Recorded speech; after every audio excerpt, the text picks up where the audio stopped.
Good evening to all of you. कैसे हो सब लोग? All fine.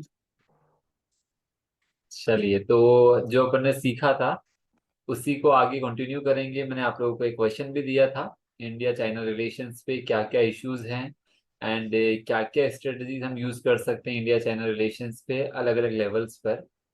उससे पहले जो हम शुरुआत करते हैं, कोई ना कोई चीज हम सीख रहे हैं। हर क्लास के अंदर आप लोगों ने देखा होगा, स्टार्टिंग में अपन ने एससीओ सॉरी सार्क बिम्स्टेक सीखा था। देन अपन ने G20 के मेंबर सीख लिए हैं, आसियान अपन ने सीख लिया है।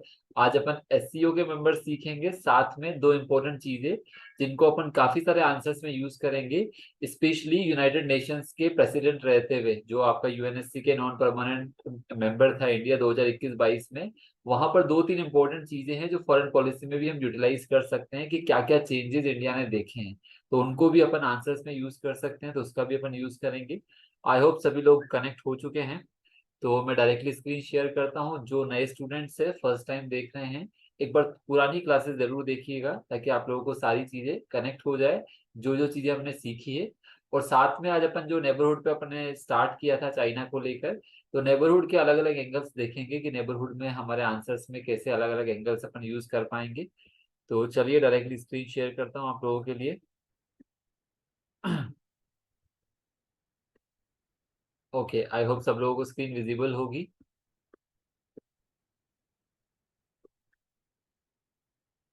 ठीक है, आज सबसे पहले एससीओ के मेंबर्स देख लेते हैं अपन कि एससीओ के मेंबर्स आप कैसे याद रख सकते हो। अब जो आपका नाइन्थ मेंबर यहाँ पे एडिशन है वो हो जाएगा आपका ईरान। ठीक है, ईरान पहले मेंबर नहीं था, लेकिन एससीओ की जो सबमिट होगी इसके अंदर ईरान फुल फ्लेज मेंबर के रूप में पार्टिसिपेट करेगा। एससीओ के अंदर में मेंबर याद रखना काफी आसान है। चार कंट्रीज तो आपको देखने को मिलेगी यहाँ पर सेंट्रल एशिया से। आप देखोगे तुर्कमेनिस्तान को छोड़ के बाकी सारे मेंबर सेंट्रल एशिया के यहाँ पर देखने को मिलेंगे। आप देखिए, कजाकिस्तान आपका है, किर्गिस्तान आपका है, ताजिकिस्तान आपका है, उज्बेकिस्तान आपका है। सेंट्रल एशिया के अंदर 5 रिपब्लिक्स है, 5 में से अगर आप तुर्कमेनिस्तान को हटा दे तो 4 मेंबर कंट्रीज आपकी एससीओ का पार्ट होगी। उसके बाद आप याद कैसे रख सकते हो, उसके बाद बेसिकली आपका फिफ्थ जो मेंबर होगा इन चारों के बाद वो होगा आपका रशिया और चाइना। ये दोनों साथ में याद रख सकते हो, रशिया और चाइना, जो दोनों एससीओ के मेंबर है संघाई कोऑपरेशन ऑर्गेनाइजेशन के, जिसकी प्रेसिडेंसी अभी इंडिया के पास है 2023 की।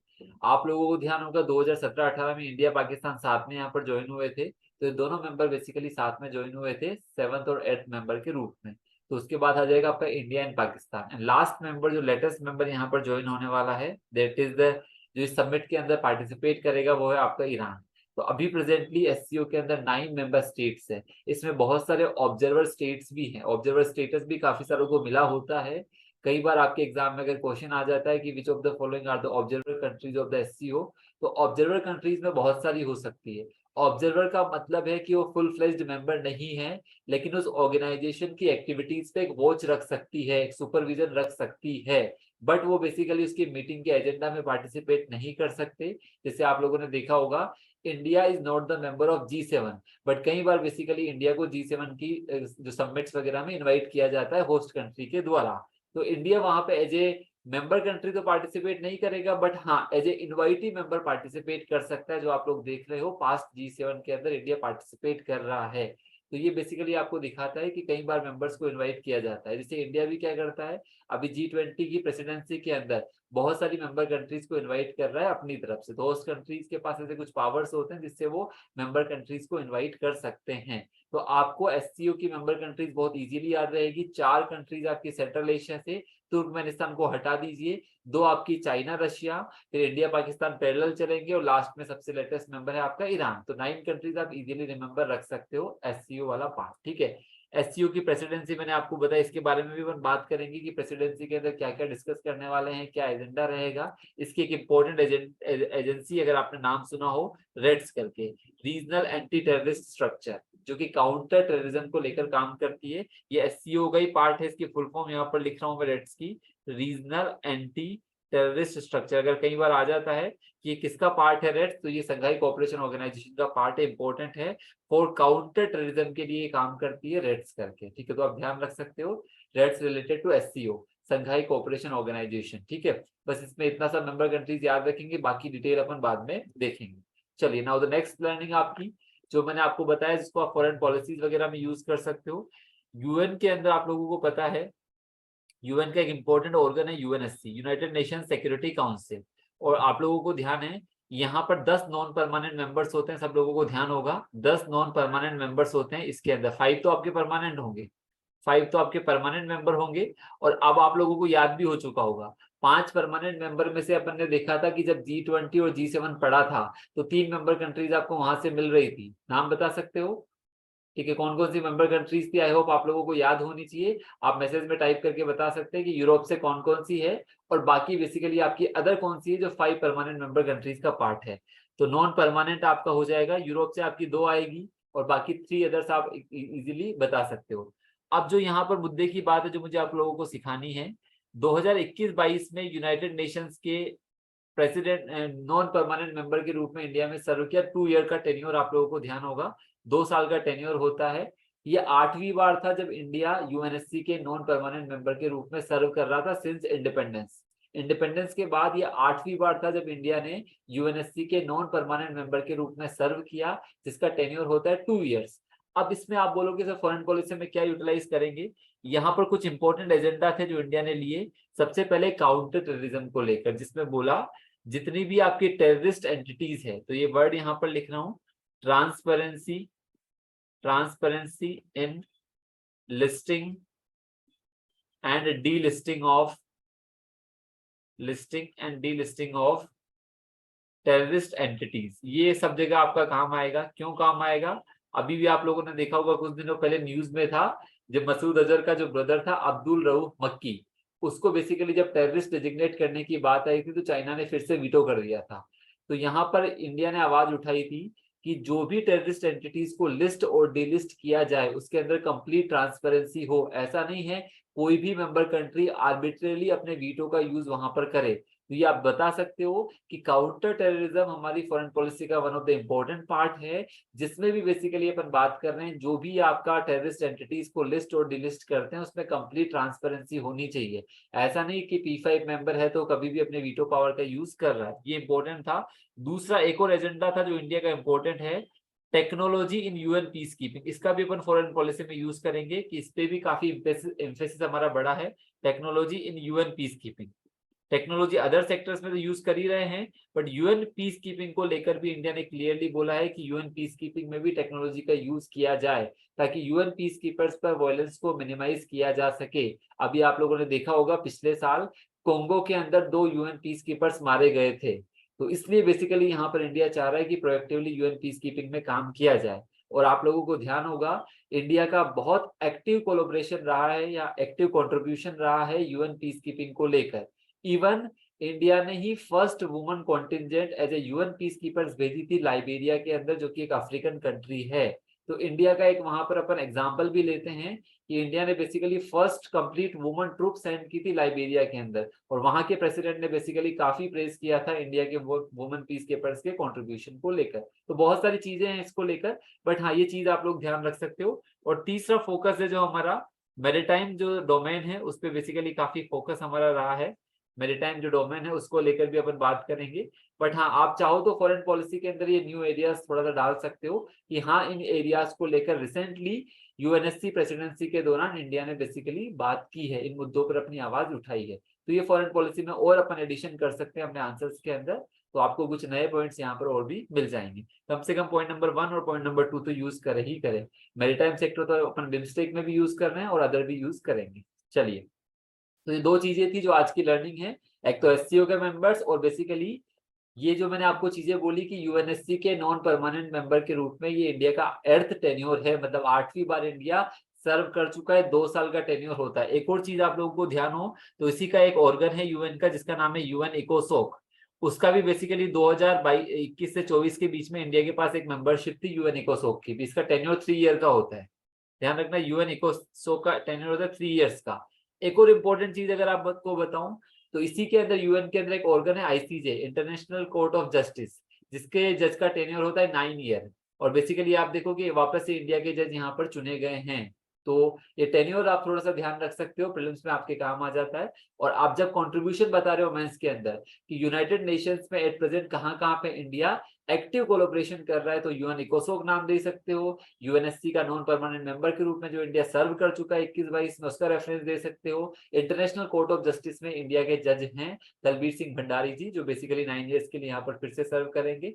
और यहाँ पर आईसीजे का जज बनने के लिए जनरल असेंबली के लिए आपको 2/3 से ज्यादा वो चाहिए। तो इंडिया को बेसिकली जो मिला था, मुझे जहां तक ध्यान है काफी अच्छा मिला था, 2/3 से भी काफी ज्यादा था, अराउंड 3/4 के आसपास था जो इंडिया को बेसिकली वहां पे वोटिंग परसेंटेज मिला था। बट ठीक है, वो हमारे काम का नहीं है। इतना हमें ध्यान में रखना है कि हाँ, यहाँ पर इंडिया का एक्टिव कोलोब्रेशन है, इंडिया एक्टिवली सर्व कर रहा है। चलिए, तो this is the learning for the today. Now वापस coming back to the India's neighbourhood.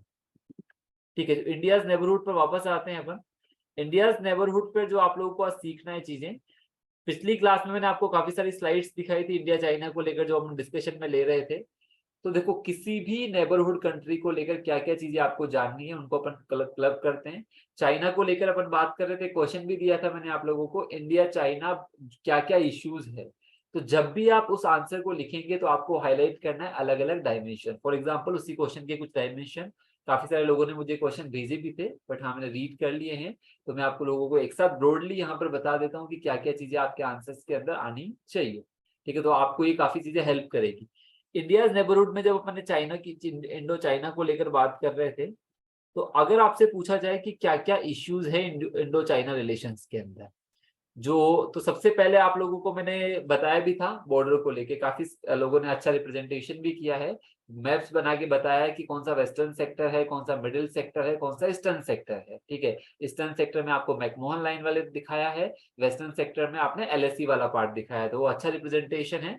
Side में आप दिखा सकते हैं कि बॉर्डर इश्यूज हमारे कहाँ कहाँ पर देखने को मिल रहे हैं। तो जो हमारे पर्टिकुलरली बॉर्डर इश्यूज है इंडिया चाइना को लेकर, उसमें बेसिकली अगर आप छोटा सा मैप बनाकर दिखाएं तो आप दिखा सकते हैं, काफी अच्छा आपको सिर्फ और सिर्फ जितना भी पार्ट आप दिखाना चाहें तो आपको हिसाब से दिखा सकते हैं कि हाँ, ये मिडिल स्ट्रेच है, ये आपका ईस्टर्न स्ट्रेच है और ये आपका वेस्टर्न स्ट्रेच है। जैसे भी आप दिखाना चाहिए, मोस्ट डिस्प्यूटेड रीजन है वो 2150 किलोमीटर का, ये आपका लीस्ट डिस्प्यूटेड है। और यहाँ पर बेसिकली आपके अभी रिसेंट डिस्प्यूट देखने को मिल रहा है मैकमोहन लाइन वाला, जो अपन ने बात करी थी।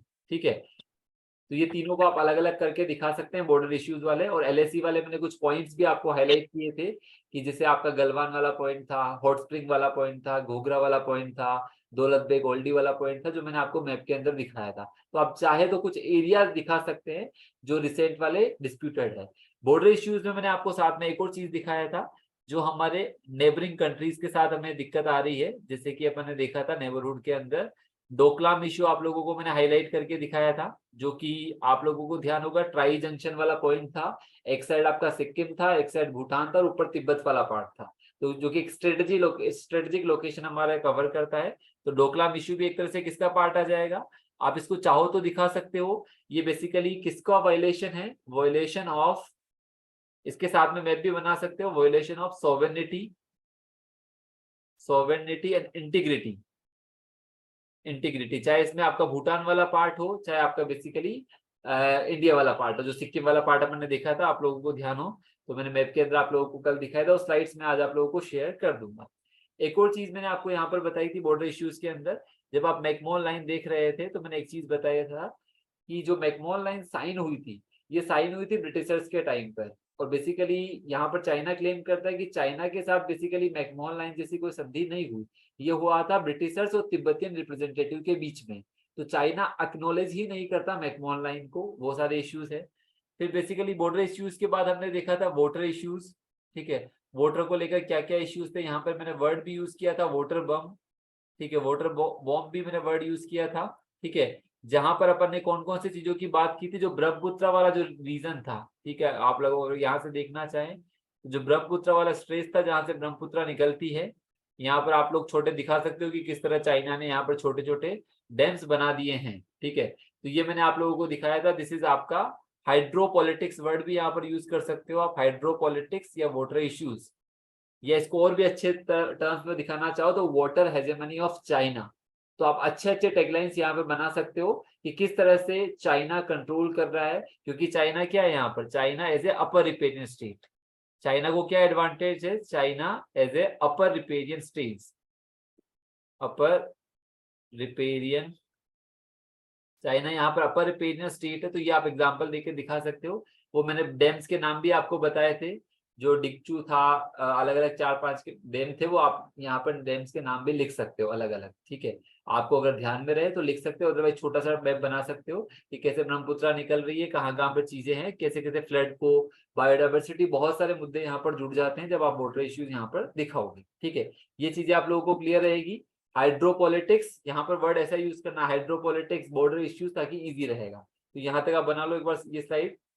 फिर आगे आते हैं ट्रेड, क्योंकि आपको इकोनॉमी के अंदर भी आना पड़ेगा। जहां पर अपन बात कर रहे थे कि चाइना के साथ जो हमारा ट्रेड डेफिसिट है वो मोर देन $70 बिलियन आपको देखने को मिलेगा, अराउंड $72 बिलियन के आसपास अभी चल रहा है। तो आप मान के चलो कि मोर देन $70 बिलियन से ज्यादा इंडिया का चाइना के साथ ट्रेड डेफिसिट है। अब आप सोचो कितना बड़ा अमाउंट है। अभी प्रेजेंटली अपन देखते हैं तो हमारा यूएसए सबसे बड़ा ट्रेड पार्टनर है, सेकेंड नंबर पर चाइना आता है और थर्ड पे यूएई आता है। यूएई के साथ टोटल इंपोर्ट प्लस एक्सपोर्ट मिला के जोड़ा जाए तो $72 बिलियन के आसपास है, और उतना तो अकेले से चाइना से हमारा क्या ट्रेड डेफिसिट है। डेफिसिट का मतलब क्या हो गया, हम बेसिकली वहां से एक्सपोर्ट काफी सारा कर रहे हैं और इंपोर्ट हम काफी कम कर रहे हैं, तो हमारा ट्रेड डेफिसिट क्रिएट हो गया। तो चाइना के साथ जो थर्ड वाला जो ट्रेड आप दिखाओगे उसमें आप दिखाओगे एक trade deficit, trade deficit with China. और एक और चीज मैं इस पे दिखाता हूँ, आप लोगों को एक नया पॉइंट मिलेगा ट्रेड डेफिसिट चाइना के अंदर, इसका आप डेटा दे सकते हो। और मोर देन $70 बिलियन आप दिखा सकते हो अभी एट प्रेजेंट, $70 बिलियन। अब आप लोगों को एक दो और चीजें से रिलेट करता हूँ, आप चाहो तो इसको आरसीपी से भी कनेक्ट कर सकते हो, क्योंकि आप लोगों को ध्यान है इंडिया ने आरसीपी से विड्रॉ किया, उसके पीछे एक सबसे बड़ा रीजन था चाइना के साथ हमारा बढ़ता ट्रेड डेफिसिट। क्योंकि आरसीपी क्या है, kind of free trade agreement ही है। और अगर आप सोचो रीजनल कॉम्प्रिहेंसिव इकोनॉमिक पार्टनरशिप जिसको आरसीपी बोलते हैं, उसमें इंडिया भी पार्ट हो जाता तो चाइना के लिए और इजी हो जाता अपने जो पूरी के पूरा मैन्युफैक्चरिंग है उसको डंप करना इंडिया में, बहुत इजी होता उसको। क्योंकि बेसिकली आपको क्या करना पड़ता, ध्यान रखना, जब भी आप किसी ट्रेड एग्रीमेंट का पार्ट बनते हो, अगर वो फ्री ट्रेड एग्रीमेंट है, तो आपको उस कंट्री से जब कोई भी चीज इंपोर्ट करते हो तो उस पर लगने वाली कस्टम ड्यूटीज, इंपोर्ट ड्यूटीज को मिनिमाइज करना पड़ेगा, या तो आप जीरो कर दीजिए या बहुत मिनिमाइज कर दीजिए। अब आप सोचो चाइना के साथ अपन कंट्रोल ही कैसे करते हैं सारी चीजों को, अपन अपनी जो ड्यूटीज वगैरह है, कस्टम ड्यूटीज वगैरह है, वो सारी की सारी बढ़ा देते हैं ताकि अपन उसको मैनेज कर सकें। अगर सोचो वो मैनेज नहीं होगा तो कितना डिफिकल्ट हो जाएगा। 100 रुपए से कोई चीज चाइना से हमारे पास आई, हमारे पास ये ऑप्शन तो है कि उस पर ड्यूटी लगा के उसको 130 150 की हम कर दे, और लेकिन अगर आरसीपी का पार्ट बन जाते तो वो ऑप्शन हमारे पास खत्म हो जाते। इसलिए चाइना अभी प्रेजेंट सिचुएशन में इंडिया ने बोला, हमारे प्राइम मिनिस्टर साहब का भी खुद का स्टेटमेंट आया, हाँ presently India will not join the RCP, but ऐसा नहीं है कि फ्यूचर में नहीं ज्वाइन कर सकता। फ्यूचर में अगर चीजें हमारे सर्कमस्टांसेस के अकॉर्डिंग होती है तो हम कर सकते हैं, बट प्रेजेंटली इंडिया ज्वाइन नहीं करेगा। तो वहां से भी आप इसको जोड़ सकते हो ट्रेड डेफिसिट को। इसके लिए एक वर्ड यूज किया जाता है जो मैं लिख रहा हूँ, इसके लिए इंपॉर्टेंट वर्ड है डीकपलिंग। ये वर्ड यूज किया जाता है decoupling of trade and border issues. Decoupling of trade and border, border भी दे सकते हो, अदर इश्यूज भी दे सकते हो, decoupling of trade and border issues with China. अब इसका एग्जांपल देता हूं मैं। अभी आपको ये भी बताऊंगा कि चाइना के साथ हम कैसे डील कर सकते हैं, क्या स्ट्रेटजी हमारी होनी चाहिए, किस किस लेवल पर अपन कैसे कैसे डील कर सकते हैं। डीकपलिंग का मतलब कई बार क्या होता है, अपन दोनों मुद्दों को अलग अलग तरीके से डील करते हैं। ट्रेड को अलग तरीके से कर रहे हैं, बॉर्डर को अलग अलग तरीके से कर रहे हैं, या मान लो हमने मिक्स करना स्टार्ट कर दिया, तो बेसिकली इससे दिक्कत इंडिया को भी हो सकती है, चाइना को भी हो सकती है। अभी रिसेंटली आप लोगों ने देखा होगा, चाइना बेसिकली अपने फुटप्रिंट को एक्सपांड कर रहा है थ्रू डिजिटाइजेशन। ठीक है, जिसके अंदर बेसिकली चाइना ने स्पाइंग भी कर रहा है, ठीक है, वेरियस ड्रोन एप्लीकेशंस भी यूज कर रहा है। बीच में आप लोगों ने देखा होगा गवर्नमेंट ऑफ इंडिया ने काफी सारे चाइनीज एप्लीकेशंस को बैन कर दिया था। ठीक है, काफी सारे चाइनीज एप्लीकेशन को इंडिया ने बैन किया था क्योंकि वो काम कर रहे थे सर्विलियंस का, स्पाइंग का। तो अब यहाँ पर दिखा सकते हो एक इश्यू अलग से मैं आपको लास्ट में लिख पाऊंगा कि चाइनीज डिजिटल फुटप्रिंट जो बढ़ रही है वो एक तरह से नेगेटिवली काम कर रही है इंडिया के लिए, थ्रू स्पाइंग हो गया या अदर सर्विलांस मैकेनिज्म्स हो गए। तो वो भी एक लिखेंगे, चाइनाज आउटरीच थ्रू डिजिटाइजेशन। ठीक है, वो भी एक इंपॉर्टेंट पॉइंट रहेगा। ठीक है, ट्रेड अपना एक दिखा देंगे, इसमें डेटा वगैरह दिखा देंगे कि प्रेजेंट डेटा कितना है हमारा चाइना के साथ, वो हो जाएगा। ठीक है, एक यहाँ पर आप चाहो तो जो हमारी यूनिकॉर्न, यूनिकॉर्न का नाम सुना है सब लोगों ने?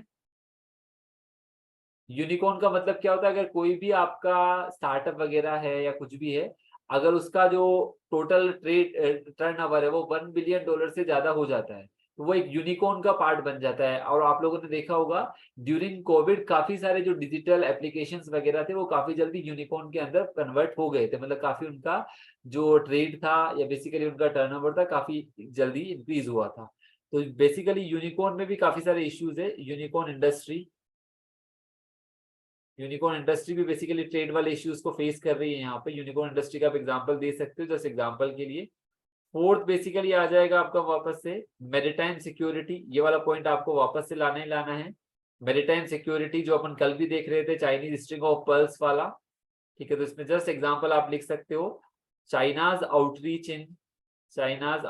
इन इंडो पैसिफिक रीजन, या इंडियन ओशन भी है यहाँ पे, Indo Pacific as well as Indian Ocean, दोनों के अंदर आप डाल सकते हो चाइना की outreach plus Indian Ocean region. ये एक पॉइंट आपका बन जाएगा वहां पे, इंडियन ओशन रीजन, ठीक है। इसमें आप एग्जांपल जैसे चाइना स्ट्रिंग ऑफ पर्ल्स दे सकते हो, चाइना स्ट्रिंग ऑफ पर्ल्स जो अपन कल देख रहे थे, स्ट्रिंग ऑफ पर्ल्स दे सकते हो, ठीक है। इन पैसिफिक वाले रीजन में जाना है, साउथ चाइना सी में जाना है तो 9 डेज लाइन वाला कॉन्सेप्ट दे सकते हो, 9 डेज लाइन वाला रीजन है, ठीक है। ये सारे के सारे यूज कर सकते हो आप मैरीटाइम सिक्योरिटी को लेकर। आप चाहो तो बेसिकली मैरीटाइम सिक्योरिटी को जोड़ सकते हो रिसोर्सेज के टर्म्स में भी। मैरीटाइम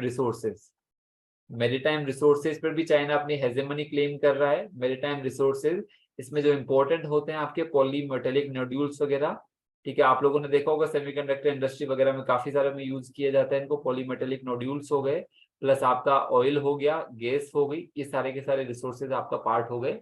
जो आपके फिशरीज वगैरह तो रहेंगे ही रहेंगे, बट जो आपके समुद्र के अंदर ये सारे के सारे रिसोर्सेज है इनको चाइना क्या करता है, ज्यादा से ज्यादा एक्सट्रैक्ट करना यहाँ पर चाहता है।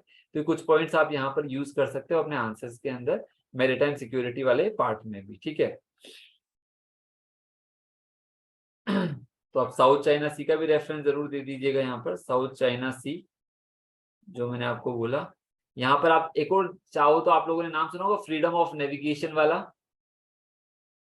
ठीक है। इसको मैं भी आपको लिंक करूंगा फ्रीडम ऑफ नेविगेशन को, क्योंकि बेसिकली हम सपोर्ट करते हैं कि फ्रीडम ऑफ नेविगेशन होनी चाहिए। जैसे मैंने आपको मलक्का स्ट्रेट का एग्जांपल दिया था, आप लोगों को ध्यान हो तो, अगर आप सोचो उस मलक्का स्ट्रेट पर कंप्लीटली चाइना अपना कंट्रोल करेगा तो फ्रीडम ऑफ नेविगेशन को वो अफेक्ट करेगा।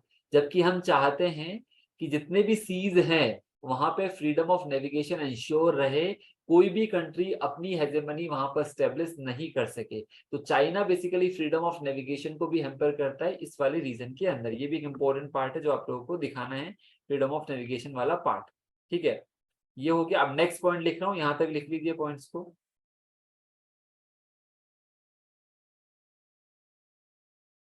ठीक है, इनके कुछ एग्जांपल अभी मैं स्लाइड से भी आपको दिखाता हूँ कि और कैसे एग्जांपल अपन इसको यूज कर सकते हैं। पॉइंट, नेक्स्ट पॉइंट, ठीक है। आई होप लिख लिया यहाँ तक सब लोगों ने, ठीक है। चलिए नेक्स्ट पॉइंट मैं यहाँ पर लिख रहा हूँ, जो मैंने आपको बोला था मेडलिंग, मेडलिंग इन नेबरहुड। मेडलिंग इन नेबरहुड का मतलब हो गया कि बेसिकली चाइनीज इंटरफेरेंस इन नेबरहुड कंट्रीज। इसको आप बता सकते हो कि किस टाइप से चाइनीज इंटरफेरेंस आपको देखने को मिल रही है थ्रू वेरियस मीन्स, ठीक है।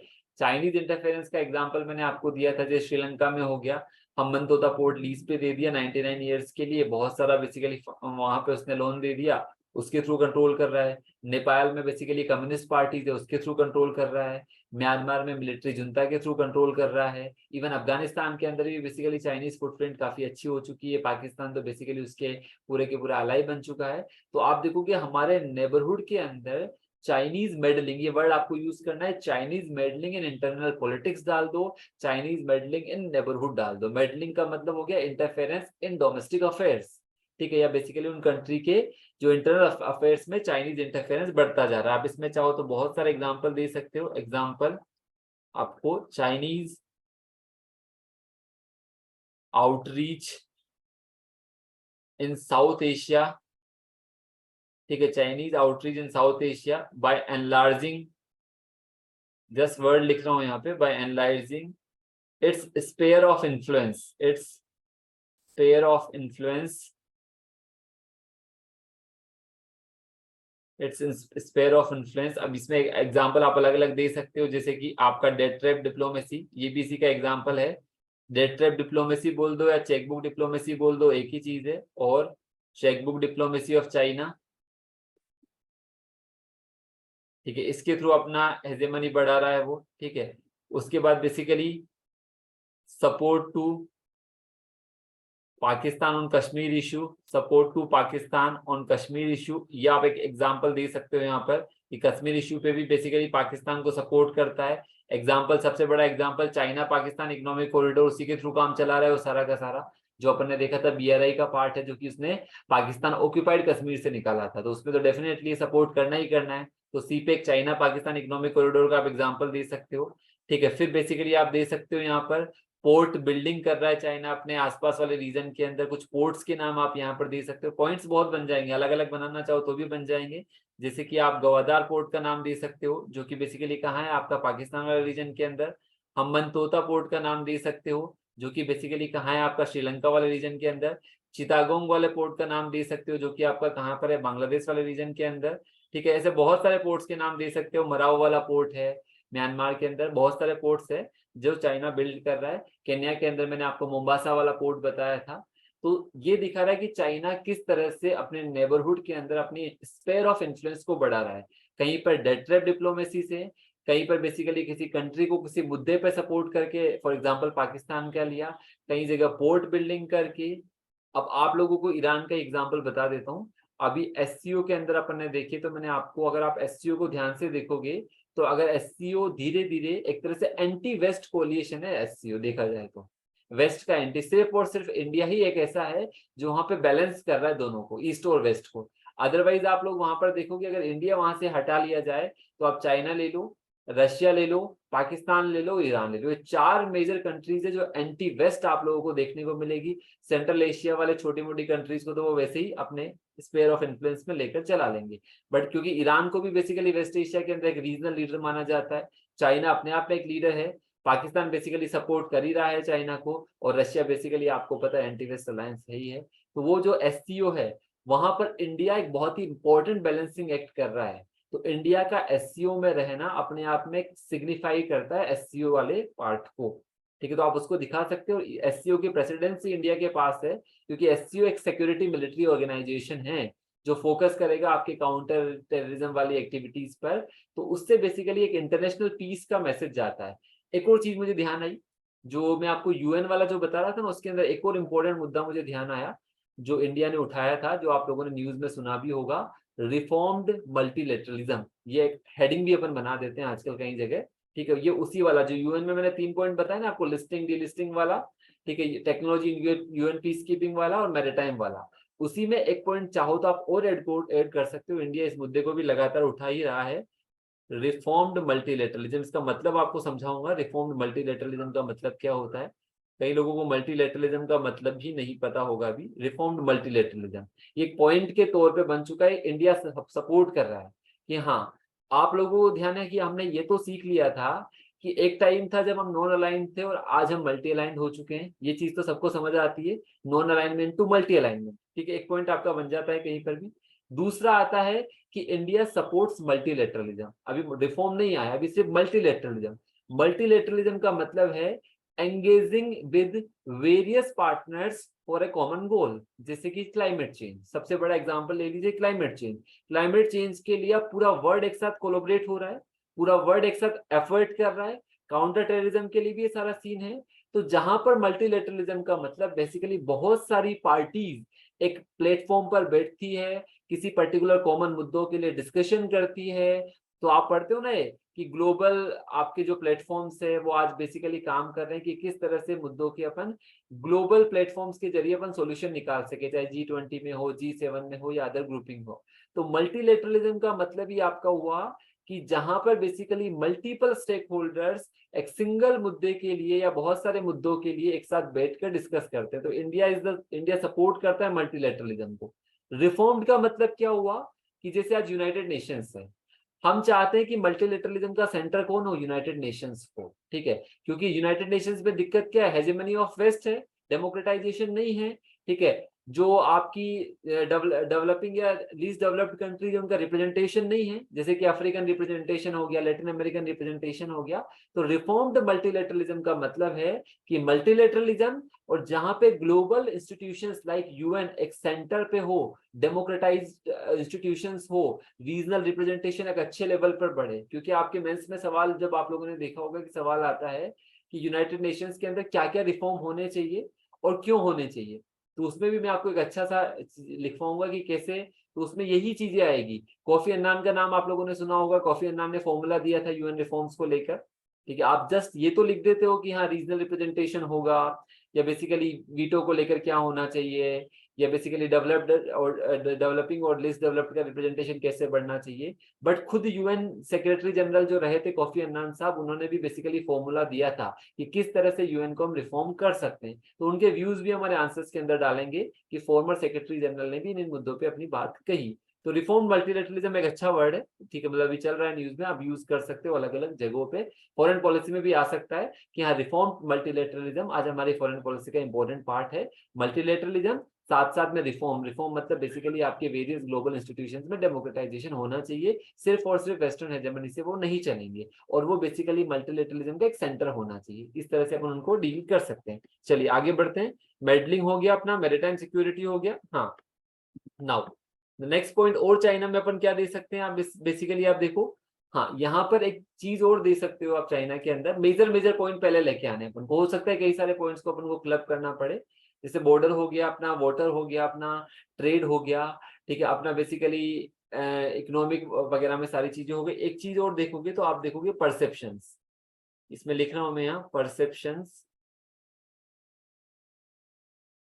या वर्ल्ड व्यू, या अलग से पॉइंट अगर आप दिखाना चाहो तो दिखा सकते हो, अदरवाइज चाहो तो आप क्लब भी कर सकते हो। ये मैं इसलिए दिखाना चाह रहा हूँ क्योंकि चाइना जो सपोर्टर है वो यूनिपोलर एशिया का सपोर्टर है। चाइना बेसिकली इंडिया के राइस को बेसिकली कंटेन करना चाहता है, तो China is the supporter of unipolar Asia. China चाहता है कि एशिया, वर्ल्ड का तो ठीक है मल्टीपोलर की बात होगी, लेकिन अगर हम एशिया की बात करें, एशिया में मतलब आपका साउथ भी एशिया भी आ गया, साउथ ईस्ट भी आ गया और ईस्ट एशिया भी आ गया, कंप्लीट एशिया। तो चाइना सपोर्ट करता है यहाँ पर यूनिपोलर एशिया का, एंड कंटेन करता है rise of India. Contain rise of India मतलब बेसिकली इंडिया को एज ए लीडर या as a basically South Asia के अंदर एक इंपॉर्टेंट पावर के रूप में चाइना नहीं देखना चाहता। और दूसरी चीज आप देखोगे, चाइना का जो है चाइनाज राइजिंग मिलिट्री पावर, ये सारी के सारे पॉइंट है जो चाइना को थोड़ा सपोर्ट करेंगे। मिलिट्री पावर, इकोनॉमिक डोमिनेंस, ये सारी की सारी चीजें चाइना में देखने को मिलेगी। Economic dominance, rising military power and technological advancement, इसके थ्रू चाइना बेसिकली कर्टेल करना चाहता है इंडिया के राइस को। तो कई बार अपन दिखाते हैं इसको एनालिसिस के फॉर्म में कि चाइना बेसिकली सपोर्ट कर रहा है यूनिपोलर एशिया का एंड कंटेन कर रहा है rise of China, rise of India. और चाइना का बेसिकली जो अपना मिलिट्री आउटरीच है या इकोनॉमिक डोमिनेंस या टेक्नोलॉजिकल एडवांसमेंट है वो काफी अच्छा है एज कम्पेयर टू इंडिया। ठीक है, ये आपको एक्सेप्ट करना पड़ेगा कि इन सेक्टर्स में बेसिकली चाइना इंडिया से काफी आगे है। ठीक है, इंडिया को भी फार रीच है उसको कंप्लीट करने को लेकर। ठीक है, अब जो मेजर पॉइंट्स मैं आपको दिखाता हूँ और भी कहाँ कहाँ पे मुद्दे हैं जहाँ पे दिक्कत आता है, जैसे कि आपको एनएसजी मेंबरशिप, सब लोगों ने नाम सुना होगा एनएसजी मेंबरशिप को लेकर। तो ये मुद्दा भी आप लोगों ने देखा होगा, चाइना इसमें सबसे बड़ी अड़चन है। NSG, nuclear suppliers group, NSG का फुल फॉर्म होता है न्यूक्लियर सप्लायर्स ग्रुप। एनएसजी के अलावा आप चाहो तो यूएनएससी का भी ले सकते हो। यूएनएससी के अंदर परमानेंट मेंबर के रूप में इंडिया क्या चाहता है, इंडिया यूएनएससी का परमानेंट मेंबर बनना चाहता है।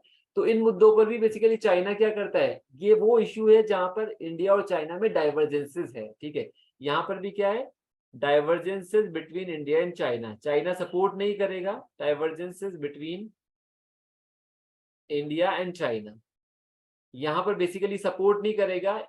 एनएसजी मेंबरशिप में मैंने आपको बताया था एनएसजी के अंदर 48 मेंबर्स है, और जब तक 48 के 48 हाँ नहीं बोल देते तब तक कोई नई एंट्री वहां पर नहीं हो सकती। ठीक है, लेकिन हाँ मैंने आपको बताया था उसके रेस्पेक्ट में इंडिया ने जो इम्पोर्टेंट जो अचीव किया है, वो इंडिया ने एमटीसीआर, ऑस्ट्रेलिया ग्रुप और वोसेनार अरेंजमेंट का इंडिया पार्ट बन चुका है।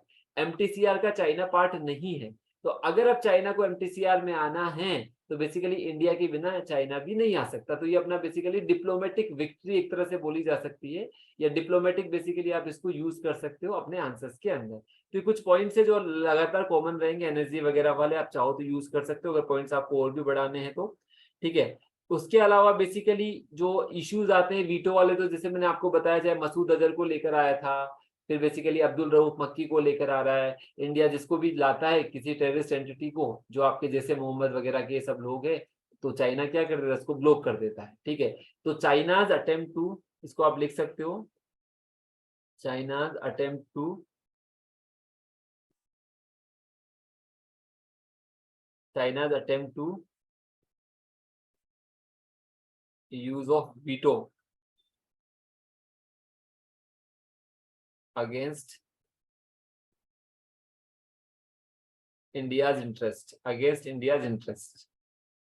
ये कई बार चाइना यहाँ पर वीटो यूज करता है। एग्जांपल दे सकते हो मसूद अजहर का, अब्दुल रऊफ मक्की का, ये बहुत सारे एग्जांपल है यहाँ पर जहाँ पे चाइना ने लगातार वीटो यूज किए हैं, ठीक है।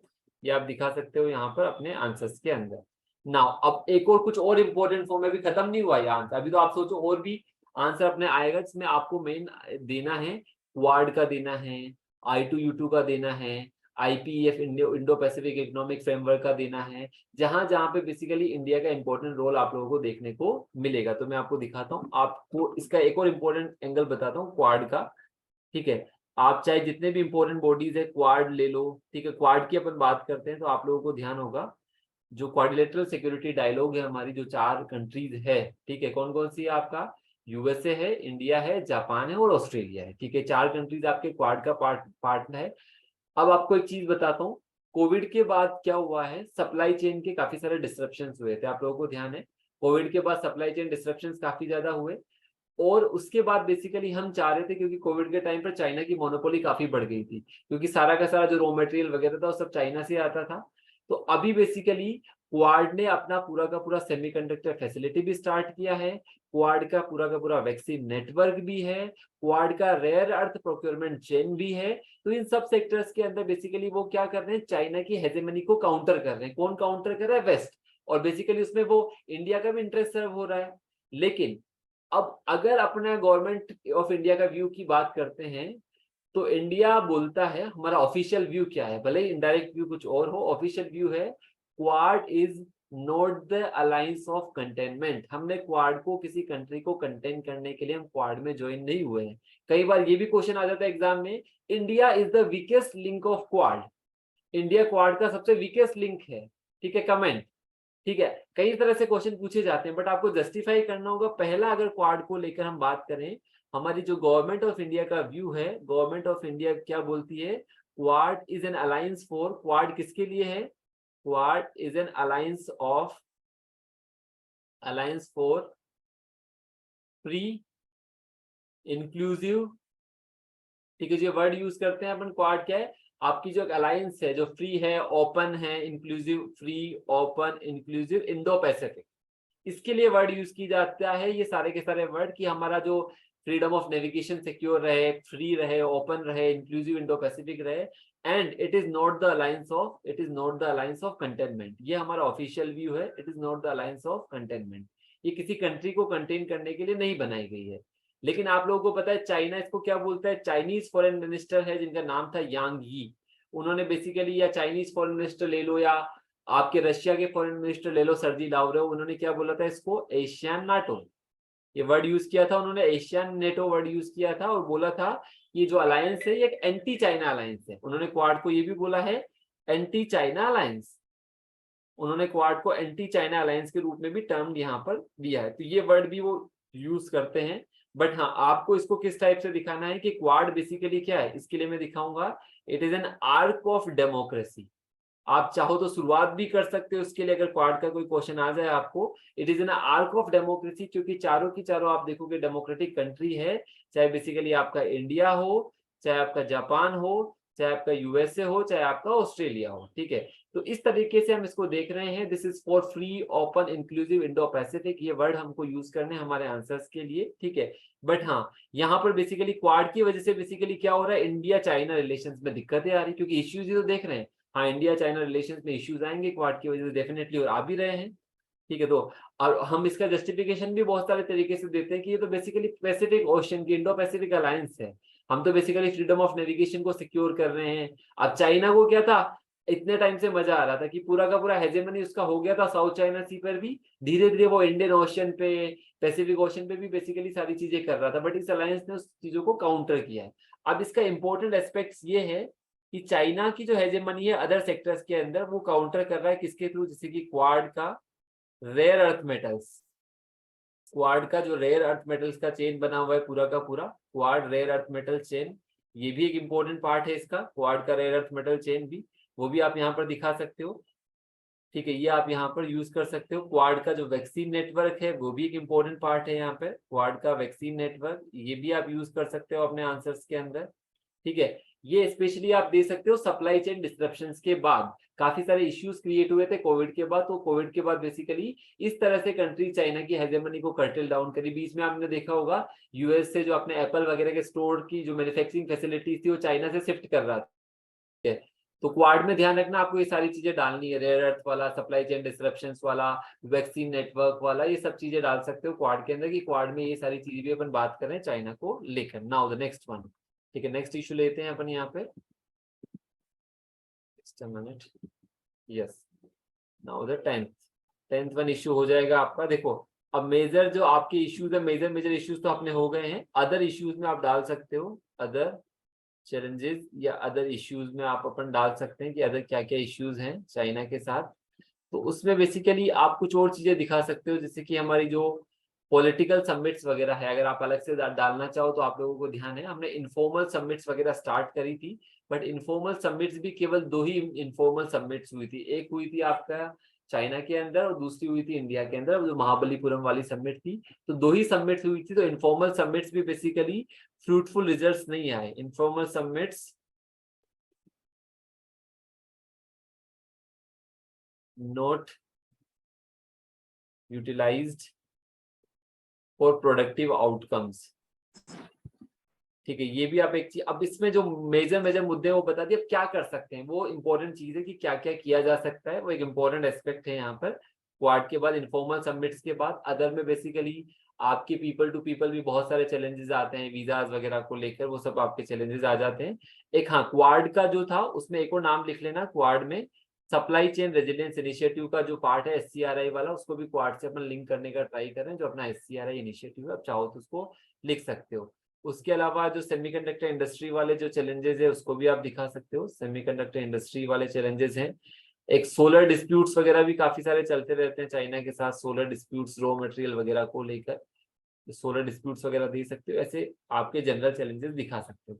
नाउ जो मेजर अब मुद्दे की बात है वो है यहाँ पर चाइना के साथ अपन कैसे एंगेज कर सकते हैं और क्या क्या पॉसिबल स्ट्रेटजीज है to deal with the China. ठीक है, तो इसमें आप लोगों को कंक्लूजन तो मैं बता रहा हूँ, आप कंक्लूजन यूज कर सकते हो, अच्छा कंक्लूजन है, बट उससे पहले अपन क्या क्या कर सकते हैं। तो एक स्ट्रेटजी, एक तो न्यू पंचिंग भी यूज करना है, एक स्ट्रेंथ भी यूज करना है, और एक आपका जो कोऑपरेटिव कंपटीशन, और बेसिकली किस तरह से अपन कम्युनिकेशन करना है, 3 चीजें यूज करनी है। तो मैं लिख रहा हूँ strategies to deal with China, ये मेजर पार्ट है, strategies to deal with China, कि चाइना के साथ अपन कैसे यहाँ पर डील कर पाए, strategies to deal with China. यहाँ पर आप देखो, पहला तो मेरे को जो अलग अलग एंगल्स यहाँ पर बताए हैं, मोदी जी ने भी समिट्स के अंदर बात की है, गवर्नमेंट ने भी इसको बात किया है, एरियाज ऑफ कोऑपरेशन को अपन को एक्सपांड करना होगा। एरियाज ऑफ कोऑपरेशन यहाँ पर एक इंपॉर्टेंट है, स्ट्रेंथ करके है, इसको आप यूटिलाइज कर सकते हो। मैं लिख रहा हूँ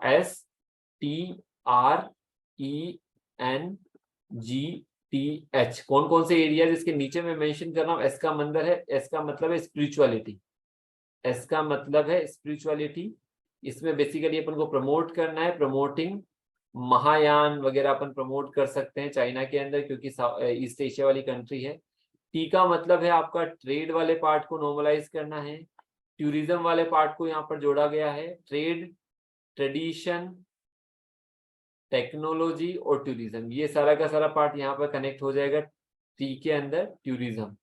ठीक है, आर वाला जो पार्ट है उसमें जोड़ा गया है रिलेशनशिप्स, रिलेशनशिप्स में बेसिकली आपकी अलग अलग टाइप के रिलेशनशिप्स पे आपको काम करना होगा, हो सकता है गवर्नमेंट टू गवर्नमेंट भी हो, पीपल टू पीपल भी हो, और अदर्स मैकेनिज्म भी यूज कर सकते हो आप पे यहाँ पे। फिर ई का मतलब जो मैं यहाँ पर लिख रहा हूँ, ई का मतलब एंटरटेनमेंट। एंटरटेनमेंट का मतलब हो सकता है वेरियस कॉन्फ्रेंसेस हो, समिट्स वगैरह हो, वो आ सकता है। एन का मतलब है यहाँ पर नेचर कंजर्वेशन। एन का मतलब है नेचर कंजर्वेशन।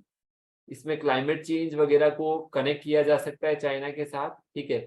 जी से मतलब आपके वेरियस गेम्स जो अपन ऑर्गेनाइज करवाते हैं, ये भी पीपल टू पीपल का है, ठीक है। टी का मतलब बेसिकली यहाँ पर आप चाहो तो यहाँ पर वर्ड जो जोड़ा जाता है टूरिज्म, टूरिज्म यहाँ से हटा दो, टूरिज्म को अलग से दिया गया है। टी का मतलब टूरिज्म यहाँ पर अलग से लिखो। और एच का मतलब है आपका health and healing. Health and wellbeing भी ले लिया जाता है, हेल्थ है एंड वेलबींग है जो हमारा एसडीजी वाला पार्ट है। तो ये काफी सारे स्कॉलर्स ने बात की कि चाइना को हमें अलग अलग लेवल्स पर एंगेज करना चाहिए, चाहे वो हेल्थ हो, चाहे टूरिज्म हो, चाहे गेम्स हो, चाहे नेचर कंजर्वेशन हो, चाहे एंटरटेनमेंट हो, चाहे आपकी गवर्नमेंट टू गवर्नमेंट या पीपल टू पीपल रिलेशनशिप हो, चाहे ट्रेड हो, ट्रेडिशन हो, टेक्नोलॉजी हो। इसके एक एग्जांपल देता हूँ आपको, ठीक है। उन डॉक्टर का नाम तो मुझे ध्यान में नहीं आ रहा, ठीक है, बट आपको डेफिनेटली नेक्स्ट क्लास में बताऊंगा। एक डॉक्टर थे जो बेसिकली जिन्होंने शायद महाराष्ट्र से बिलोंग करते थे, और उन्होंने चाइना के अंदर वहां की फोर्स के अंदर काफी लंबे टाइम तक सर्व किया था, मतलब वहां के लोगों के हीलिंग के लिए काफी काम किया था। तो जब भी आप देखोगे शी जिनपिंग की इंडिया विजिट होती है, कोई भी चाइनीज रिप्रेजेंटेटिव इंडिया आता है, तो उन पर्टिकुलर मुंबई में जो पर्टिकुलर पर्सन है वो तो अभी नहीं रहे, पर उनकी फैमिली से मिलकर जाते हैं। तो वो पीपल टू पीपल रिलेशन को सिंबलाइज करता है, ठीक है। उनका नाम मुझे अभी ध्यान में नहीं आ रहा, बट काफी फेमस नेम है। उन्होंने चाइना के अंदर काफी डॉक्टर थे, बाय प्रोफेशन डॉक्टर थे। जब काफी सारे वॉर वगैरह चल रहे थे चाइना के, तो वो चाइना में थे, और चाइनीज सोल्जर्स को उन्होंने बेसिकली काफी हेल्प की थी, उनको ट्रीट किया, काफी हेल्प किया, और उनकी डेथ हो गई थी बाद में। तो उनको बेसिकली आज भी चाइना के अंदर एज ए गुडविल के सिंबल के रूप में देखा जाता है इंडिया चाइना रिलेशंस में, ठीक है। तो उनके नाम को यूज कर सकते हैं अपन कि पीपल टू पीपल इस टाइप से रिलेशनशिप हमारे बढ़ाए जा सकते हैं उन पर्टिकुलर पर्सन के नेम से। तो नेम मैं आपको बता दूंगा, ठीक है। एक तो अपन को एरियाज ऑफ कोऑपरेशन में ये यूज करना है चाइना के साथ। दूसरा जो अपन को वर्ड यूज करना है, ये आप आई थिंक आप लोगों ने लिख लिया होगा। दूसरा जो इंपॉर्टेंट अपन को वर्ड यूज करना है, मैंने आपको बोला था cooperate wherever possible, cooperate wherever possible, compete wherever necessary, compete whenever necessary, but communication should be at all the times, but communication should be at all the times। आपका communication at all the times होना चाहिए, आप हर time पर basically उस country के साथ communicate कर रहे हो, ठीक है। ये एक दिया, ठीक है। एक और है, पुराने पंचशील तो नेहरू जी के टाइम पर दिए गए थे, अब अपन यहाँ पर बात कर रहे हैं न्यू पंचशील, ये भी अपन यूज कर सकते हैं। New Panchsheel in India China relations में, जहां पे अपन बात करेंगे इंपॉर्टेंट मुद्दों की, आपका विजन, शेयर्ड विजन की, ठीक है। वहां पर तो आप लोगों को पुराने पंचशील तो मैंने आपको बात भी की थी, जहाँ पे अपन बात करेंगे कि एक कंट्री दूसरे कंट्री के प्रति म्यूचुअल नॉन एग्रेशन रखेगा, मतलब आपस में बेसिकली एक दूसरे पर अटैक नहीं करेंगे, म्यूचुअल रेस्पेक्ट शो करेगा, ठीक है। बेसिकली रेस्पेक्ट करेंगे एक दूसरे की टेरिटोरियल इंटीग्रिटी एंड सोवरेनिटी की। इंटरनेशनल पीस वाला जो था वो आपका वो वाला पंचशील था। यहाँ पर जो ये पंचशील है, जहां पर आपके विजन की बात करेंगे, कम्युनिकेशन की बात करेंगे, तो एक हो गया आपका शेयर्ड विजन, ठीक है। एक हो गया आपके स्ट्रॉन्ग रिलेशंस, स्ट्रॉन्ग रिलेशंस, ठीक है। एक हो गया आपका शेयर्ड थॉट प्रोसेस, ये नए वाले हैं शेयर्ड थॉट प्रोसेस। इसमें से अगर आपको कुछ याद रहे तो आप इजीली यहाँ पर लिख सकते हो जितना भी। शेयर्ड रिजोल्व, एक साथ मिलके जो हमारा जो रिजोल्यूशन होगा, शेयर्ड रिजोल्व। और लास्ट वन है आपका बेटर कम्युनिकेशन, बेटर कम्युनिकेशन, ठीक है। ये न्यू पंचशील है, इनको भी अपन यूज कर सकते हैं इंडिया चाइना रिलेशंस में। फिर फोर्थ पॉइंट जो अपन यूज कर सकते हैं, अपन ने जैसे इनफॉर्मल समिट चालू की थी, पहली चाइना के वुहान में हुई थी, सेकंड महाबलीपुरम में हुई थी। तो बेसिकली अपन को बताना पड़ेगा regular regular exchanges, regular exchanges at various levels, regular exchanges at various levels, चाहे वो पीपल टू पीपल के लेवल पे हो, चाहे इनफॉर्मल समिट हो, चाहे अदर थ्रू किसी भी गेम्स के थ्रू मिले, एंटरटेनमेंट के थ्रू मिले, कहीं पर भी पार्टिसिपेशन हो, इस तरह से बेसिकली आप दिखा सकते हो चाइना के साथ हम डील कर सकते हैं, ठीक है। अदर लेवल पे, ठीक है। ये जनरल, ये आपको है सॉफ्ट पावर को लेकर, ये बेसिकली यहाँ पर है सॉफ्ट पावर डोमेन को अपन ज्यादा दे रहे हैं। अदरवाइज ऐसा होता है जो अपन हार्ड पावर फ्रंट पे जाते हैं, ध्यान रखना soft power plus hard power दोनों का अपन को मिक्सचर देना है अपने आंसर्स के अंदर, ठीक है। पंचशील बेसिकली आपका सॉफ्ट पावर का सिनोनिम है। कोऑपरेट और कंपटीशन बेसिकली आपकी मिक्स चीज है कि जहां जरूरत पड़ी वहां पे अपन कॉम्पीट भी कर लेंगे और जहां जरूरत नहीं पड़ी वहां पे अपन कॉम्पीट नहीं करेंगे। तो वो चीज आपकी सिनोनिम है आपकी कौन सी पावर। तो इस तरह से आप बता सकते हो किसी भी चीज को लेकर। I think just a minute, मैं स्क्रीन वापस से ओपन करता हूँ। यस, तो यहाँ तक एक बार लिख लीजिए, फिर मैं आपको और यहाँ पे सारी चीजें बताते हैं कि चाइना के रेस्पेक्ट में और कैसे अपन यूज कर सकते हैं। आपको पॉइंट्स बहुत सारे मिल जाएंगे कि यहाँ से आप इजीली आप आंसर को कर सकते हैं। लास्ट में आप बेसिकली लिख सकते हो इसको, फोर्थ पॉइंट जो लास्ट में दे रहा हूं मैं, कि इंडिया को बेसिकली यहाँ पर यूज करना चाहिए combination of hard and soft power dynamism, hard and soft power dynamics, ठीक है। हार्ड पावर का एग्जांपल जैसे कि अपन बात करते हैं, एग्जांपल देता हूं मैं आपको इसका। जैसे कि अभी हमारा जो एलएससी वाला इश्यू चल रहा था, वहां पे हमारी कमांडर लेवल टॉक्स चलती है, कमांडर लेवल टॉक्स, ठीक है। कई बार अपन बात कर रहे हैं स्टेटस क्वो एट एलएससी, स्टेटस क्वो एट एलएससी, एलएससी पे बेसिकली स्टेटस क्वो मेंटेन करे दोनों की दोनों पार्टीज, ठीक है।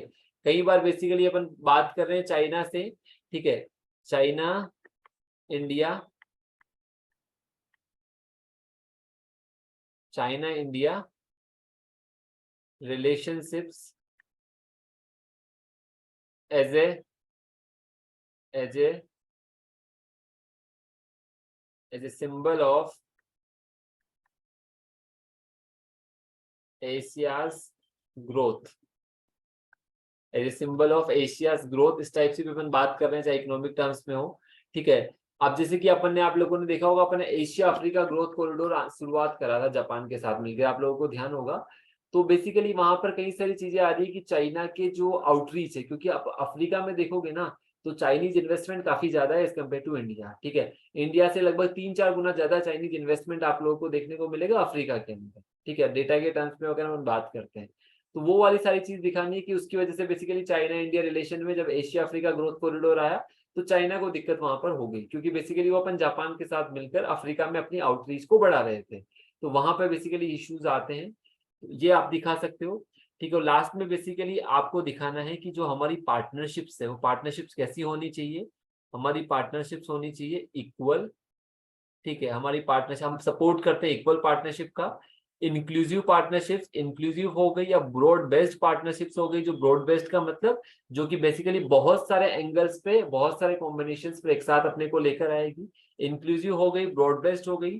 ट्रांसपेरेंट पार्टनरशिप्स आज इंडिया चाहता है, ओपेक नहीं होना चाहिए, सारी चीजें बिल्कुल क्लियर होनी चाहिए। Equal partnerships, inclusive partnerships, transparent partnership, और तीसरा हो गया डिमांड ड्रिवन, ठीक है, डिमांड ड्रिवन होनी चाहिए, डिमांड ड्रिवन।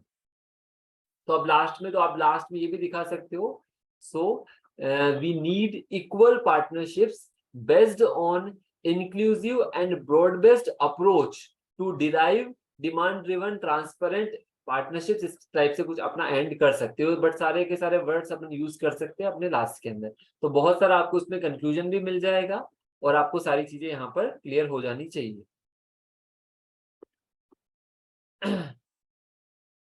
ठीक है, यहाँ तक समझ आ रहा है? किसी को कोई दिक्कत है यहाँ तक समझने में? हाँ, यस, यहाँ पे राघव ने इनका नाम बताया, डॉक्टर द्वारकानाथ कोटनीस, यस यही इनका नाम है, डॉक्टर द्वारकानाथ कोटनीस, जो मैंने आपको बताया कि इन्होंने बेसिकली एक डॉक्टर थे बाय प्रोफेशन। कई सालों तक ये चाइना के अंदर रहे। इन्होंने चाइना के सोल्जर्स वगैरह को वॉर के अंदर ट्रीट किया। चाइना को, उनको चाइना में इनको एक बहुत सिंबल ऑफ गुडविल से जाना जाता है। और जब भी चाइनीज रिप्रेजेंटेटिव इंडिया आते हैं तो बेसिकली महाराष्ट्र में इनके घर जरूर जाते हैं इनकी फैमिली मेंबर्स से मिलने। तो ये सिंबलाइज करते हैं, इनकी स्टोरी आप चाहो तो पढ़ सकते हो, चाहो तो इसको ऐसे में भी यूज की जा सकती है, बहुत अलग अलग कॉन्टेक्स्ट से आप चाहो तो यूज कर सकते हो। इंस्पायरिंग स्टोरी है डॉक्टर द्वारकानाथ कोटनीस की, ठीक है, तो ये आप यूज कर सकते हो। चलिए, ये चाइना वाला हो जाएगा आपका एंगल, चाइना वाला आंसर हो जाएगा सभी लोगों को इजीली, ठीक है, डायमेंशन आपको मिल जाएगी जितनी मैंने आपको डायमेंशन बताई, तो आई होप आराम से आप आंसर लिख सकते हैं। कंक्लूजन भी अब प्रोजेक्ट्स के नाम तो अपन ले लेंगे, जैसे कि हाँ, चाइनीज स्ट्रिंग ऑफ पर्ल्स के अगेंस्ट में इंडिया क्या कर रहा है, इंडिया के कौन कौन से और ह्यूमैनिटेरियन अप्रोच है, सागर को कैसे कर रहा है, ये सागर 1 2 3 के जो अपने नाम है, प्रोजेक्ट मौसम है, वो तो जस्ट एग्जाम्पल हो गए। बट हम उनको लिखना कैसे है कि इंडिया चाइना को कैसे अपन डील कर सकते हैं, इसीलिए मैंने उसमें महायान बुद्धिज्म का रेफरेंस दिया। क्योंकि आप देखोगे ईस्ट एशिया के अंदर नीचे तो आपका हीनयान है, अगर आप जाओगे साउथ एशिया के अंदर या साउथ ईस्ट में तो आपका हीनयान है, but east Asia, Japan, China में आपको महायान बुद्धिज्म का प्रमोशन ज्यादा मिलेगा। तो महायान बुद्धिज्म से चाइना को आप इजीली कनेक्ट कर सकते हो उस वाले एंगल के लिए। दूसरा वाला जो मैंने आपको बताया कि आपको ये दिखाना है कि जैसे एलएससी है, एलएससी पे क्या इशू है, चाइना यूनिलैटरली ऑल्टर कर रहा है स्टेटस को तो आप दिखा सकते हो, तो इसको लेकर बेसिकली हम हार्ड पावर यूज कर रहे हैं।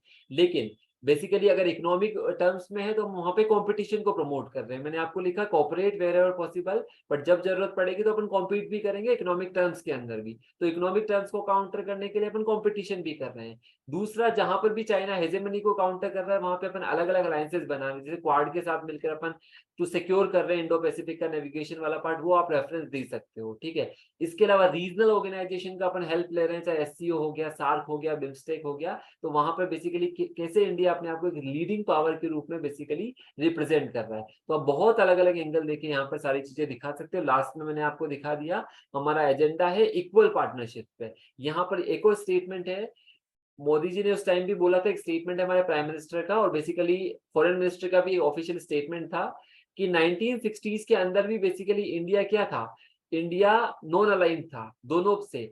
आज हम प्रमोट कर रहे हैं नॉन अलाइनमेंट की जगह इक्वल पार्टनरशिप्स। 21st सेंचुरी में इंडिया प्रमोट कर रहा है equal partnership to each and every country of the world.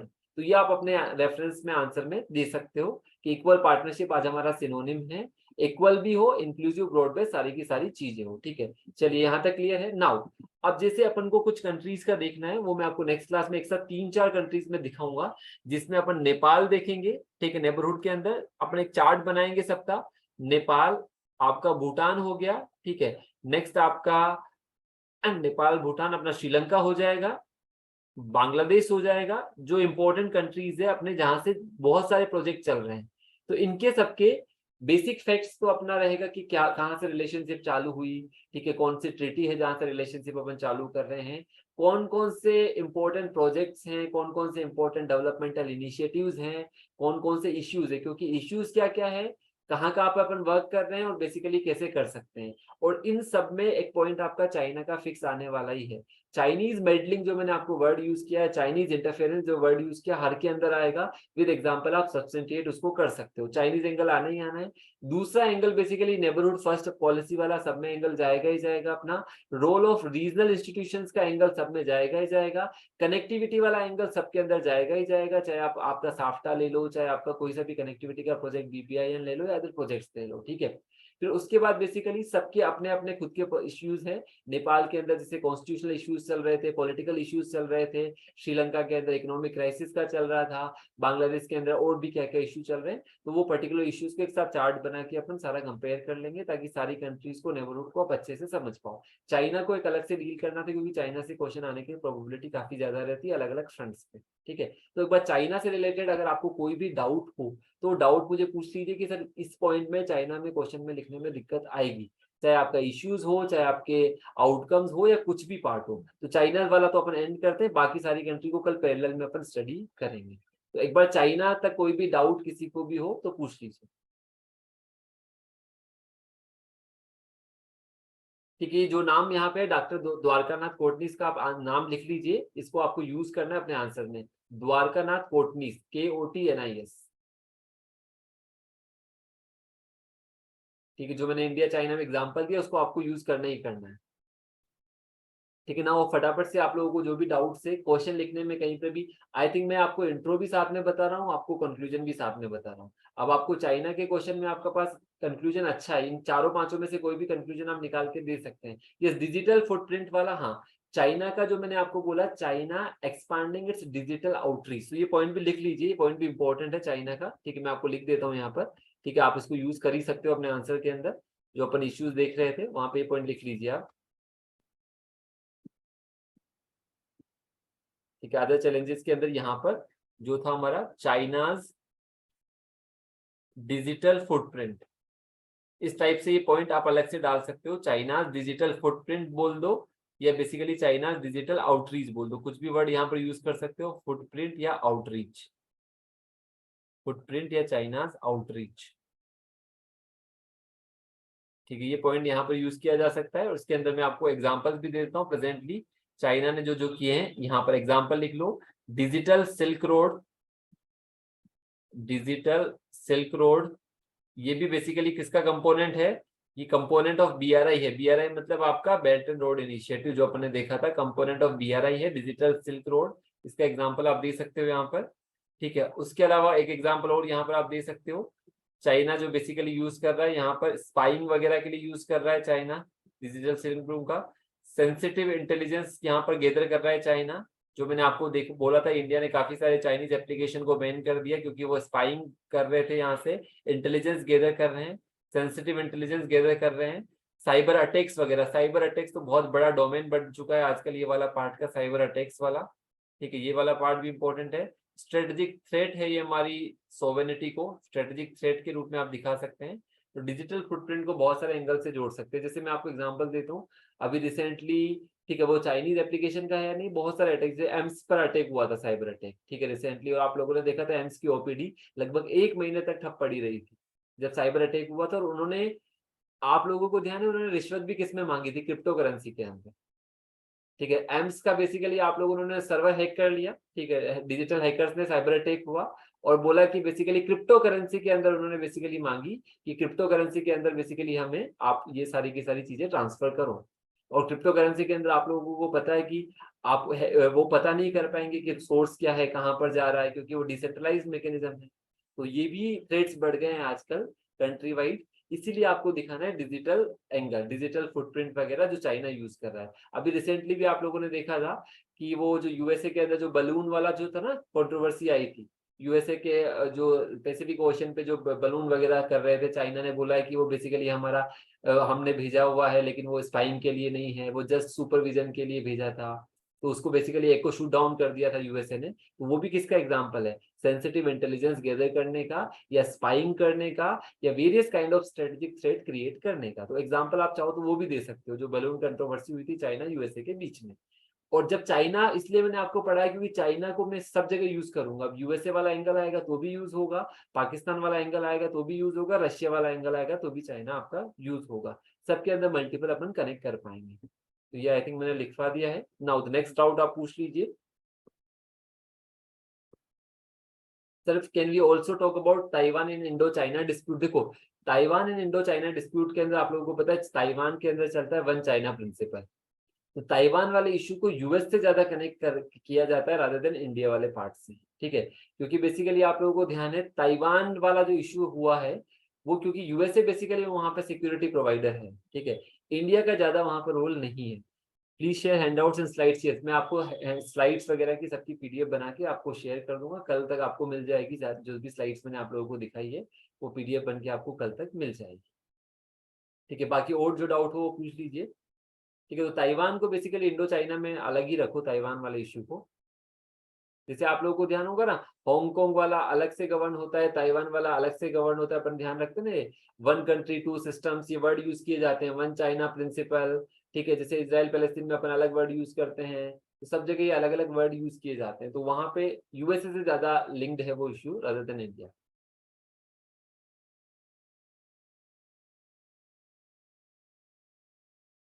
Sir, are we done with the SCO? नहीं नहीं, एससीओ तो अभी चालू ही नहीं हुआ, जस्ट अपनी लर्निंग है, अपन मेंबर कंट्रीज याद कर रहे हैं। तो एससीओ तो हमें अलग से करना है, एससीओ तो अभी हमने स्टार्ट ही नहीं किया। जहाँ की प्रेसिडेंसी है वो तो अपन अलग से करेंगे। जस्ट हम डेली क्या करते हैं, किसी भी एक पर्टिकुलर इंस्टीट्यूशन के मेंबर कंट्रीज लर्न कर रहे हैं। हमने सार्क का कर लिया, बिम्स्टेक कर लिया, आसियान कर लिया, G20 कर लिया, G7 कर लिया, एससीओ भी कर लिया, ताकि बेसिकली आपको हेल्प रहे अपने आंसर्स के अंदर। ठीक है, तो अभी हमने इंस्टीट्यूशंस नहीं पढ़े, जस्ट हम कंट्रीज को ध्यान में रख रहे हैं कि कैसे अपन वर्ड मैप पे एक अच्छी कमांड क्रिएट कर सकते हैं। ठीक है, land grabbing system, China policy. China policy का बेसिकली जो लैंड ग्रेबिंग सिस्टम आप नहीं बोलोगे, उसके लिए सलामी स्लाइसिंग वर्ड यूज करते हैं। जो आपने लैंड ग्रेबिंग वर्ड यूज किया, सलामी स्लाइसिंग का मतलब आप लोगों ने देखा होगा थोड़ा थोड़ा करके वो आगे बढ़ता जाता है अपनी जो बॉर्डर एरिया के अंदर। और सलामी स्लाइसिंग को आप समझने के लिए आप बहुत छोटा एग्जाम्पल देता हूँ। आपके बैंक अकाउंट के अंदर से अगर मैं आपसे 0.2 रुपये आपके बैंक अकाउंट से निकाल लूँ या 0.25 निकाल लूँ, तो आपको पता लगेगा क्या? अब ऐसे 0.255 करके मैंने करोड़ों अकाउंट से निकाल लिए, तो बेसिकली मेरे लिए तो कितना बड़ा अमाउंट क्रिएट हो गया, आपको पता भी नहीं चला।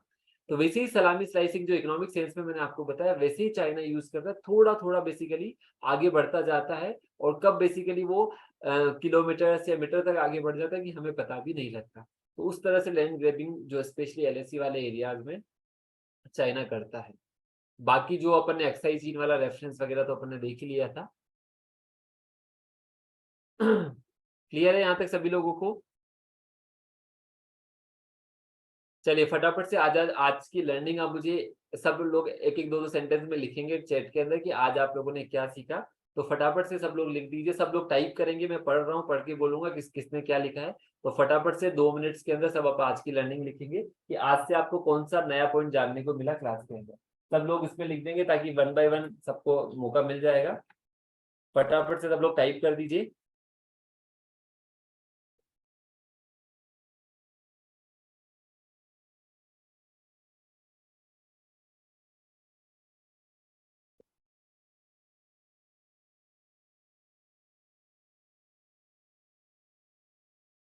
Foreign policy stand of India, नहीं क्या स्टैंड रहा, लिखना बताना पड़ेगा कि आपने क्या सीखा। फॉरेन पॉलिसी स्टैंड के अंदर लिखोगे कि ये चीज हमने सीखी।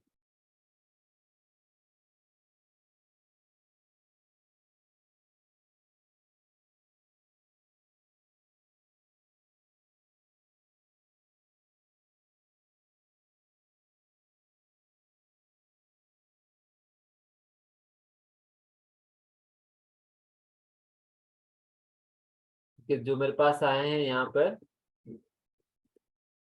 ठीक है, हेमंत का इंडिया न्यू पंसील, ठीक है, areas of cooperation keyword strength. Gunjan का है about India's contribution in UNSC the strength acronym used in India China cooperation. Okay, लिखो लिखो लिखो फटाफट से सब लोग लिखिएगा।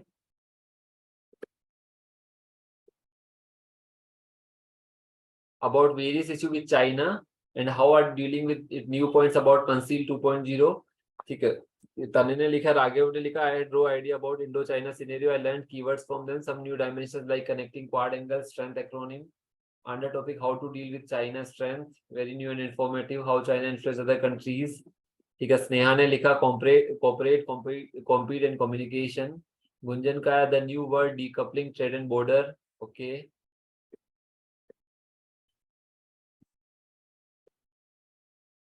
ठीक है, देखो हर आज का क्वेश्चन भी आप लोगों को लिखना है। आज का क्वेश्चन मैं आपको दे देता हूँ। चाइना को आप लोगों ने अब अच्छे से पढ़ लिया है, तो चाइना को अपन लिंक करेंगे आपके अदर वाले पार्ट से। तो can we also, just a minute, okay, बाकी सब लोग भी लिखो फटाफट से।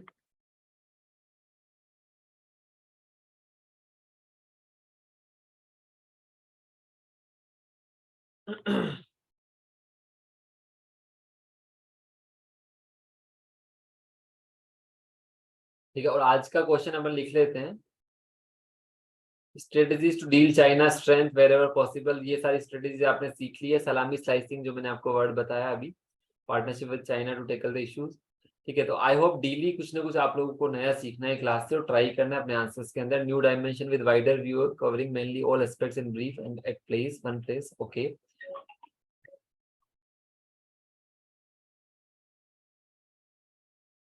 अब इसमें क्वेश्चन लिखो, क्वेश्चन लिख लो।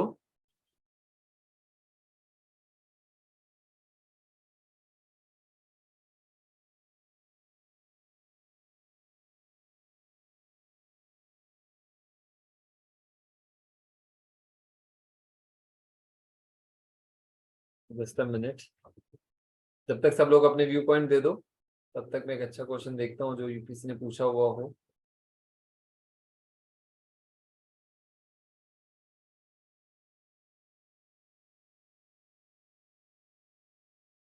देखो, China's rise, China's rise has become, China's rise has become, China's rise has become strategic threat for India China's rise has become strategic threat for India. China's rise has become strategic threat for India. Substantiate with, full stop, substantiate with, substantiate with,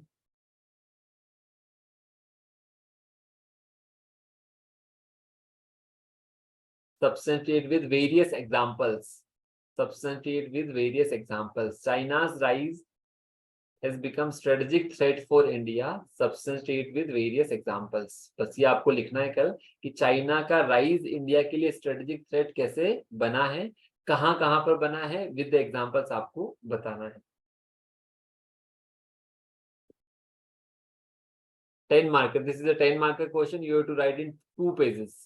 ठीक है, 10 markers मतलब 150 words. और 2 UPSC वाले जो page आते हैं ना आपके, जहाँ पे चारों साइड में बॉर्डर्स होती है, यूपीएससी वाले जो पेजेस के अंदर 2 पेजेस में आपको लिखना है 10 मार्कर में कि चाइनाज राइज इंडिया के लिए स्ट्रेटेजिक थ्रेट कैसे है, substitute with various examples. Okay, तो this is the question for tomorrow. मैं डिस्कस करूंगा आधी क्लास के अंदर. And thank you very much. सब लोगों को कुछ ना कुछ सीखना है डेली क्लास से और इम्प्लीमेंट करना है अपने आंसर्स के अंदर. चलिए, all, thank you, okay, bye.